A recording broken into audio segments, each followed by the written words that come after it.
Shalom saudara-saudara yang dikasihi Tuhan. Hari ini saya ingin membagikan salah satu kebenaran firman Tuhan dalam suasana Natal. Saya mengajak kita membuka dalam Lukas pasal yang kedua ayat yang ke-7. Dan ia melahirkan seorang anak laki-laki, anaknya yang sulung, lalu dibaringkannya dengan lampin dan dibaringkannya di dalam palungan. Karena tidak ada tempat penginapan bagi mereka di rumah penginapan. Saudara, ada banyak hal yang kita mungkin salah mengerti tentang ayat ini. Dalam berkali-kali bertahun-tahun dirayakan Natal, seringkali kita membayangkan rumah penginapan itu seperti hotel atau losmen, di mana di Bethlehem orang-orang pada berdatangan sehingga Maria dan Yusuf tidak menemukan kamar hotel atau kamar losmen. Nah, ternyata sebenarnya rumah penginapan ini bukan seperti itu. Tetapi rumah penginapan ini adalah lebih berbicara tentang rumah, tempat tinggal di tengah-tengah rumah keluarga besar. Jadi artinya itu begini. Setiap kali mereka pergi ke dalam kota lain, maka mereka biasanya akan tinggal di rumah keluarga atau di rumah sanak saudara mereka. Nah, Yusuf itu berasal dari Bethlehem. Nah, ketika terjadi sensus mengharuskan dia sesuai dengan KTP, dia untuk balik ke Bethlehem untuk melakukan pendaftaran bersama dengan Maria tunangannya yang sedang hamil besar. Nah, keluarga besar Yusuf rata-rata ada di Bethlehem, saudara. Jadi sebetulnya tempat penginapan di sini adalah tempat di mana mereka bisa menumpang di rumah keluarga Yusuf yang tentunya ada di Bethlehem. Jadi bukan rumah penginapan seperti losmen, karena rumah penginapan pada zaman itu seperti yang terjadi di kisah Samaria, orang Samaria yang baik hati, saudara. Nah, ketika orang Samaria ini menolong satu orang yang dirampok di tengah perjalanan. Kenapa orang ini dirampok? Karena jalannya sepi. Kenapa jalannya sepi? Karena jalan itu di luar kota. Jadi orang Samaria yang baik hati lalu menceritakan bahwa dia membawa orang yang dirampok itu terus ditaruh di losmen, lalu orang losmennya dikasih uang untuk merawat. Nah, itu yang dinamakan rumah penginapan, seperti benar-benar pengertian losmen. Jadi itu ada posisinya di luar kota, di antara kota dengan kota.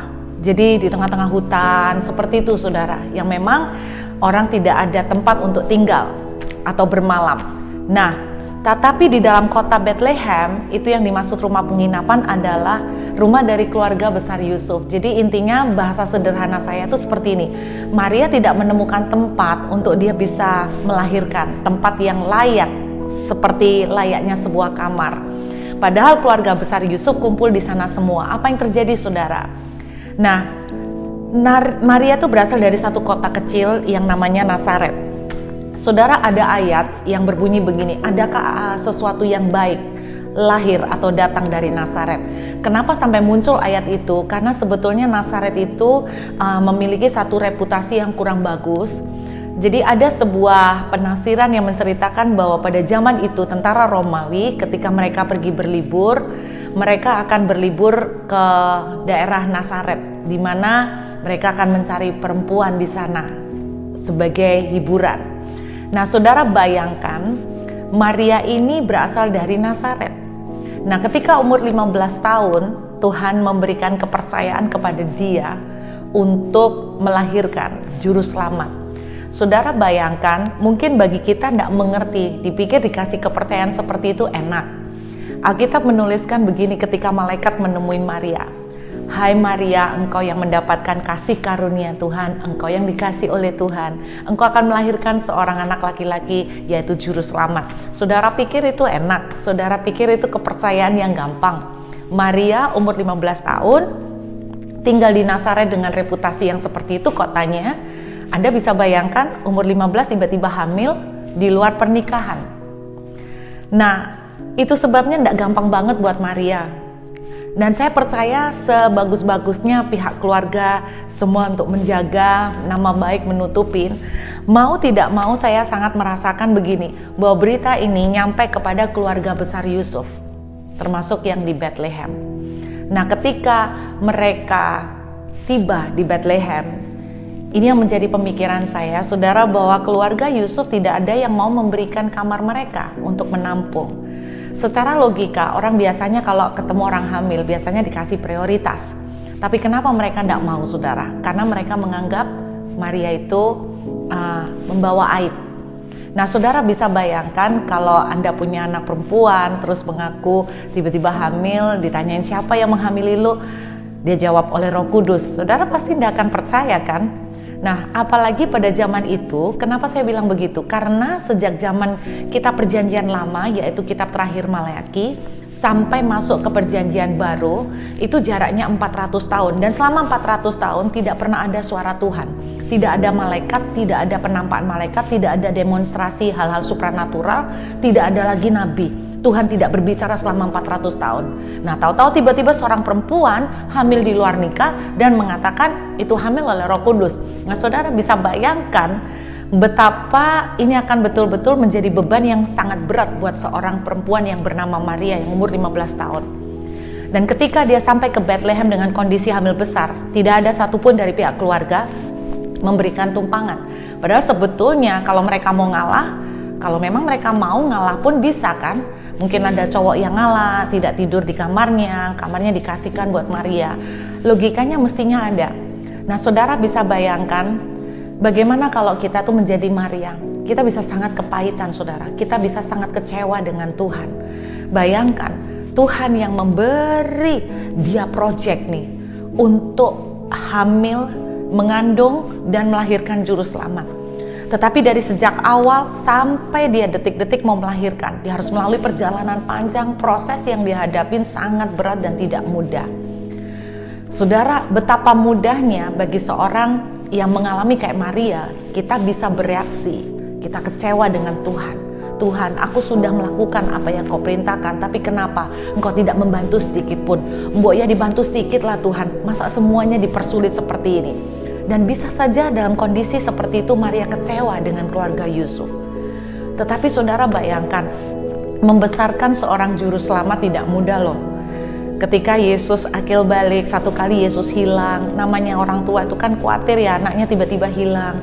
Terus kemudian waktu Yesus datang dengan panik, mamanya bilang, kamu kemana aja? Mama sampai khawatir. Lalu Yesus jawab begini, apa urusanmu hai wanita? Saudara bisa bayangkan, itu kalau zaman sekarang kita bisa berpikir nih kurang ajar. Tetapi sungguh, saudara, saya membayangkan bahwa wanita ini adalah sosok yang benar-benar luar biasa tough, luar biasa tangguh. Apa sih sebetulnya yang membuat manusia yang bernama Maria ini begitu kuat? Sehingga setiap kali ada hal-hal yang mungkin gak enak buat dia, Alkitab sering mengatakan begini, Maria menyimpan segala sesuatu itu di dalam hatinya. Bukan mendem di dalam terus kepahitan dan dendam, bukan. Tetapi ini yang saya percaya menjadi kekuatan Maria, yaitu di dalam Lukas pasal 1 ayat 38. Kata Maria, sesungguhnya aku ini adalah hamba Tuhan, jadilah padaku menurut perkataanmu itu. Saudara, ini adalah satu sikap yang dimiliki oleh Maria sejak awal. Be it unto me according to your word. Jadilah kepadaku seperti yang kau mau Tuhan, sebab aku ini hambamu. Saudara, satu sikap, satu mental yang surrender, menyerah, yang betul-betul percaya dengan pengaturan Tuhan, yang betul-betul bahasanya tuh gini, Tuhan terserah deh, apapun yang kau mau lakukan atas hidupku, apapun yang kau mau buat atas aku pasrah deh, aku terima, apapun yang kau mau jadilah seperti yang kau mau. Saudara, ini satu sikap yang tidak gampang, tapi saya percaya ini yang menjadi kekuatan Maria, sehingga dia bisa menang sampai akhir. Nah, saya mau sharing sedikit pada saudara. Selama 9 bulan tinggal di Perth, saya mengalami banyak proses perjalanan dengan Tuhan, pasang surut, naik turun, saudara. Awal pertama masuk, saya melihat banyak kemurahan Tuhan terjadi. Saya menempatin sebuah rumah, saya ditampung bersama dengan seorang teman yang berbaik hati memberikan tumpangan. Dan selama beberapa lama keluarga saya tinggal bersama mereka. Kami tidak membayar apapun, mereka sampai penuh dengan kemurahan. Nah, ketika saya sejak di lockdown bulan Maret, saudara tidak bisa balik Indonesia, saya mulai merasakan bahwa tinggal bersama dengan keluarga lain mungkin merupakan hal yang canggung buat saya. Keluarga saya nggak masalah, tapi bagi saya secara pribadi, saya merasakan ini nggak gampang. Nah akhirnya saya rindingan sama mereka, saya setengah maksa untuk ngajak mereka keluar dan mencari kontrakan. Kontrakan di Perth nggak murah Bapak Ibu, bisa sampai 12 juta setiap bulan. Tetapi saya tipe orang yang nekat ya, saya selalu bilang begini ya, nantilah pasti ada jalannya sama Tuhan, pasti ada pemeliharaan. Tapi keluarga saya semua keberatan, mereka bilang kami di sini tidak ada pemasukan, saya tidak bisa kerja, dan bagaimana mungkin kalau kita tidak ada income, kita harus keluar pengeluaran sebesar itu tiap bulan. Singkat cerita, saya mulai berteriak sama Tuhan, meminta keajaiban. Nggak lama saudara, cuman beberapa hari keajaiban terjadi. Seseorang yang tidak saya kenal memberikan sebuah pinjaman rumah melalui saudaranya dia. Saya lebih kenal sama saudaranya daripada yang punya rumah. Singkatnya, beliau bilang pakai aja rumah saya. Kita jarang datang ke Perth, paling setahun cuman sekali. Saya tanya, saya boleh dipinjamin sampai kapan? Udah, pokoknya pakai aja ibu, nggak usah mikir macam-macam. Nah nanti kalau memang perbatasan buka, ibu mau pulang ya nggak apa-apa, tapi udah pakai aja.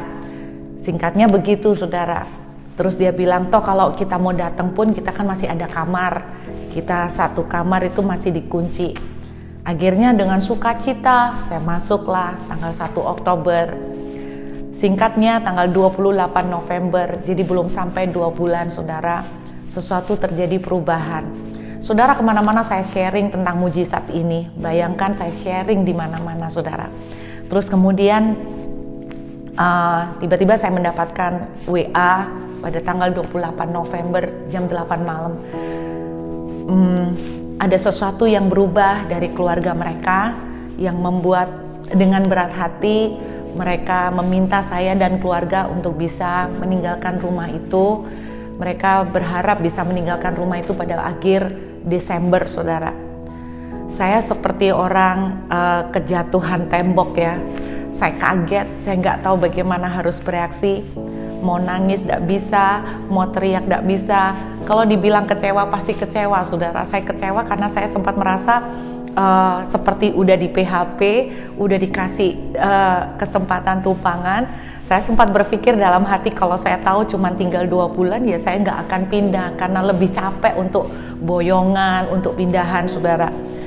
Tapi ya saya berusaha untuk menenangkan hati. Saya cerita dengan suami juga akhirnya tidak bisa tidur. Dan pagi-pagi itu saya masuk ke hadirat Tuhan, saya mulai berdoa. Dan ketika saya mulai berdoa, tiba-tiba ada suatu suara lembut di hati saya yang berkata begini, hati-hati dengan cara kamu bereaksi. Saya merasa seakan-akan tuh Tuhan lagi ngawasin bagaimana saya bereaksi saudara. Dan saat pagi itu saya langsung berubah. Saya menenangkan hati, saya tarik nafas panjang. Saya bilang begini, Tuhan, saya tidak mengerti kenapa ini terjadi. I don't understand, but I trust you. Kalau saudara tanya apakah Burut nggak kecewa saudara. Apakah Burut nggak sempat ada kemarahan? Ya sempatlah saudara. Saya merasa udah dijanjiin, tapi tiba-tiba di luar dugaan terjadi perubahan, kami harus keluar.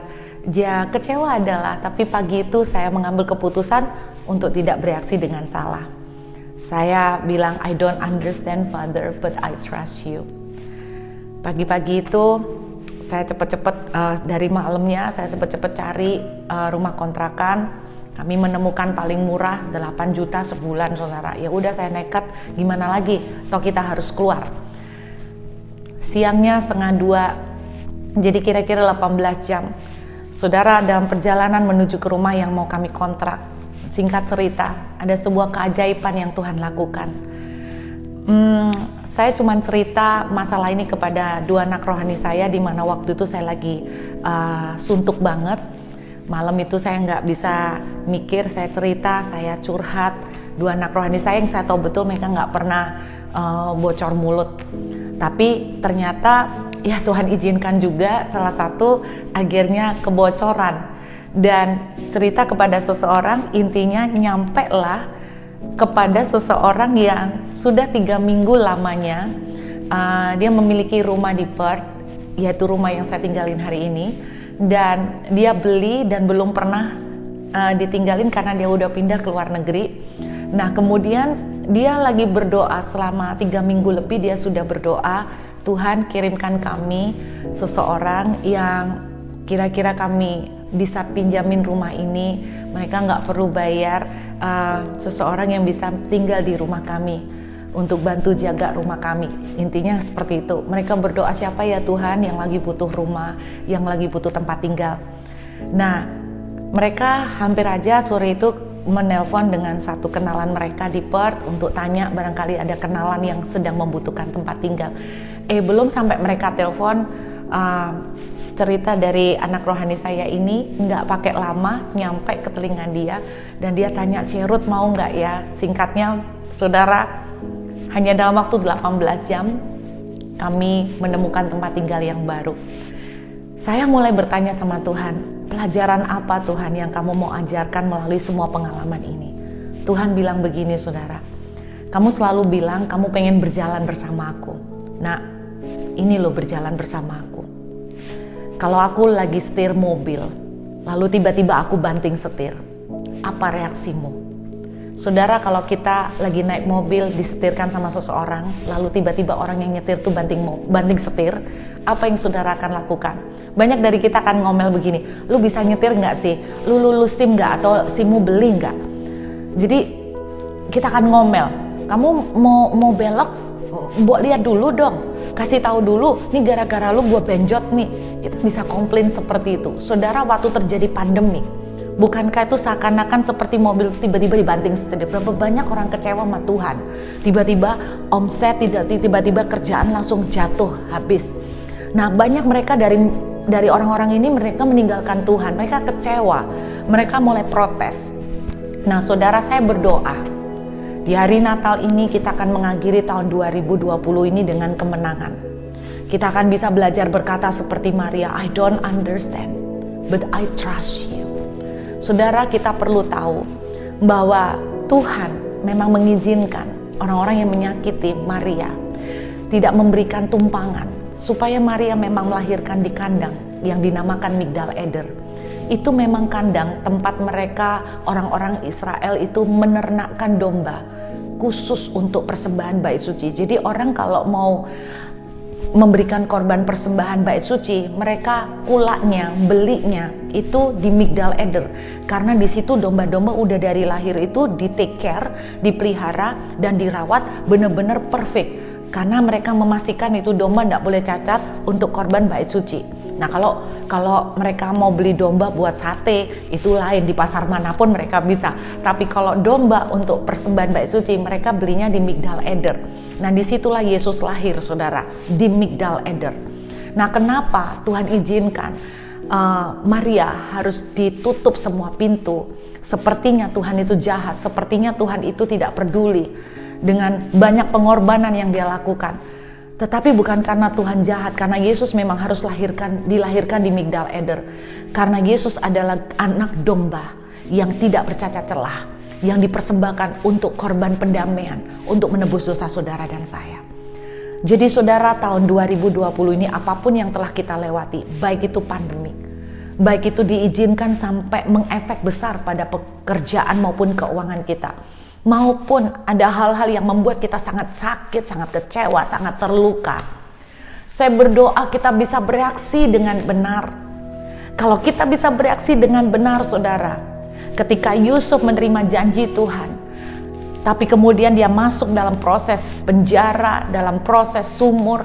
Saudara, kalau dia bereaksi salah, dia tidak akan sampai ke Firaun. Saya sangat yakin setelah pandemik ini, tahun depan kalau kita bisa bereaksi dengan benar hari ini, kita akan melihat keajaiban Tuhan yang luar biasa. Saya tahu banyak dari saudara kecewa dengan seseorang, kecewa dengan Tuhan, kecewa dengan keadaan. Bisakah kita belajar mengambil keputusan, karena semua kembali ke keputusan kita, bereaksi dengan benar. Kita bisa belajar berkata, I don't understand but I trust you. Aku tidak mengerti Tuhan, tapi aku mau belajar percaya kepadamu. Percayalah bahwa Tuhan bekerja dalam segala sesuatu, mendatangkan kebaikan. Tidak ada yang terjadi secara kebetulan. Tuhan ikut campur dalam kehidupan anak-anak Tuhan. Namun bagian saudara dan saya adalah belajar bereaksi dengan tepat, sehingga penjara akan berubah menjadi kemuliaan. Dan saya percaya melalui pandemik ini, kalau kita menang dan bereaksi dengan benar, kita akan melihat kemenangan yang dahsyat. Kita akan melihat kemuliaan Tuhan di tahun depan. Kita akan melihat banyak pintu yang terbuka. Kita akan melihat pembelaan, kita akan melihat pertolongan. Saudara, mari kita akhiri tahun ini dengan ucapan syukur bahwa kalaupun tahun ini tiba-tiba sepertinya Tuhan banting setir. Saudara, mungkin sebagian dari kita sempat benjot, mungkin sebagian dari kita sempat jatuh. Tapi kuatkan hatimu dan kita belajar berkata, I don't understand but I trust you. Kenapa kita belajar percaya sama Tuhan? Karena Tuhan cinta sama kita. Kalau nyawanya saja tidak Dia sayangkan, saudara, masakan Dia tidak akan memberkati dan menolong kita? Saya sangat percaya gini, semua proses, semua pembentukan diizinkan Tuhan untuk maksud baik. Karena itu mari kita belajar mengakhiri tahun ini dengan ucapan syukur dan belajar berkata, I don't understand, but I trust you. Aku tidak mengerti Tuhan, tapi aku percaya kepadamu karena aku yakin Engkau Tuhan mengasihi kami. Bukankah firman Tuhan bilang, begitu besarnya kasih Tuhan, kasih Bapa akan dunia ini, sehingga Dia mengaruniakan anaknya yang tunggal, supaya kita semua boleh beroleh jalan keselamatan dan hidup yang kekal. Saudara, saya terlalu yakin, jangan kecewa hanya karena kondisi keuangan, jangan kecewa karena kondisi pekerjaan. Bagi Tuhan gampang untuk memulihkan, tetapi ketika belum dipulihkan, ketika doa belum dijawab, ketika pertolongan belum terjadi, mari kita belajar berkata seperti Maria, be it unto me according to your word. Jadilah padaku seperti perkataanmu, sebab aku percaya ya Tuhan. Aku mungkin tidak mengerti, tetapi segala sesuatu yang Kau izinkan terjadi, Engkau selalu berkata, rancanganmu adalah damai sejahtera, bukan kecelakaan, untuk mendatangkan hari depan yang penuh harapan. Selamat Natal saudara semuanya, Tuhan memberkati.